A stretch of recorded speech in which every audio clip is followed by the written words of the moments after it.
semoga selalu dalam keadaan sehat walafiat. Pada kesempatan kali ini kita akan belajar mengenai hari akhir atau hari kiamat. Kita simak penjelasannya pada PowerPoint sebagai berikut. Pada kesempatan ini kita akan belajar bersama-sama mengenai semangat beribadah dengan meyakini hari akhir atau hari kiamat. Tujuan pembelajaran kali ini adalah yang pertama adalah siswa mampu memahami makna hari akhir menurut Al-Quran. Siswa mampu memaknai arti iman kepada hari akhir dan siswa mampu menyebutkan macam-macam hari akhir dengan benar.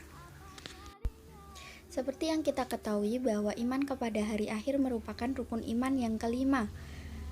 Rukun iman yang pertama adalah iman kepada Allah, rukun iman yang kedua adalah iman kepada malaikat, rukun iman yang ketiga adalah iman kepada kitab Allah, rukun iman yang keempat adalah iman kepada Rasul, rukun iman yang kelima iman kepada hari akhir, dan terakhir kepada qada dan qadar. Hakikat iman kepada hari akhir sendiri berarti kita mempercayai dengan penuh keyakinan dan sepenuh hati bahwa kehidupan yang kekal hanyalah di akhirat. Dan alam semesta ini pada akhirnya akan hancur dan lebur.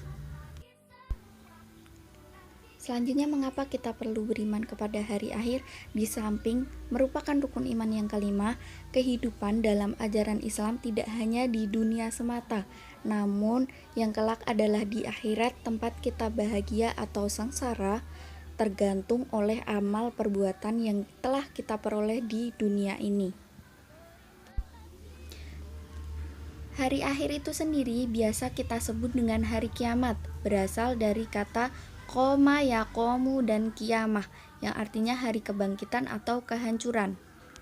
Sedangkan secara istilah artinya berakhirnya kehidupan dunia yang fana dan berganti dengan akhirat yang kekal.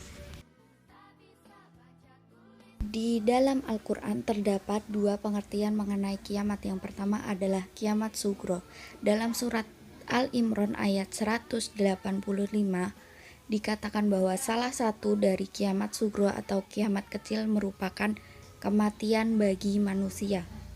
Sedangkan pengertian mengenai kiamat kubro terdapat pada beberapa surat dalam Al-Quran. Salah satunya adalah At-Takwir ayat 1-3 yang artinya adalah apabila matahari digulung, apabila bintang-bintang berjatuhan, dan apabila gunung-gunung dihancurkan.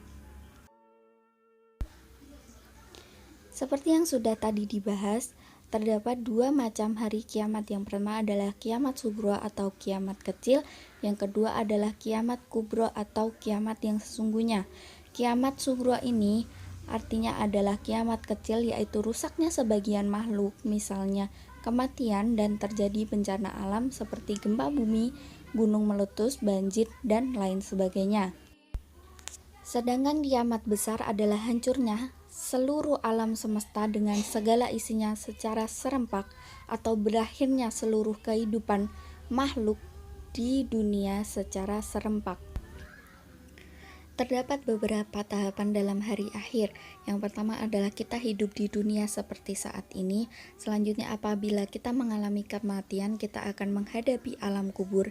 Selanjutnya kita akan mengalami hari kiamat, lalu dibangkitkan kembali dan dikumpulkan pada padang mahsyar.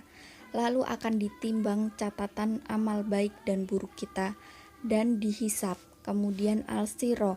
Kemudian kita akan mengalami al-jaza atau pembalasan atas amal baik kita dan amal buruk kita. Selanjutnya kita akan dimasukkan ke neraka atau surga.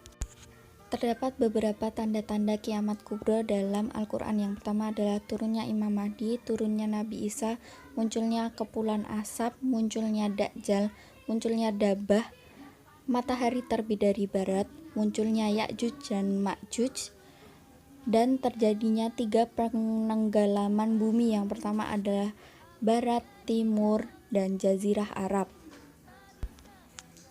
Ada pula tanda-tanda mengenai kiamat sugro atau kiamat kecil.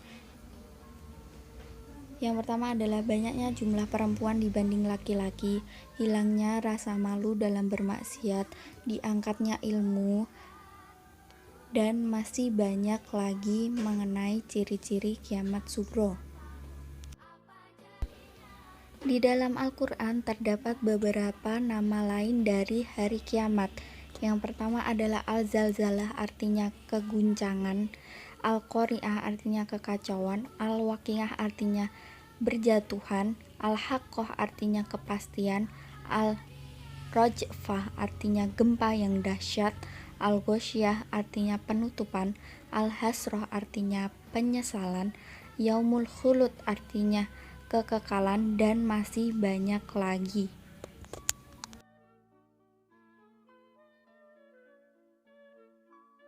Sekian sedikit penjelasan mengenai hari akhir atau hari kiamat. Semoga materi kali ini dapat bermanfaat untuk kita semuanya. Tetap semangat belajar di rumah dan selalu mematuhi protokol kesehatan. Assalamualaikum warahmatullahi wabarakatuh.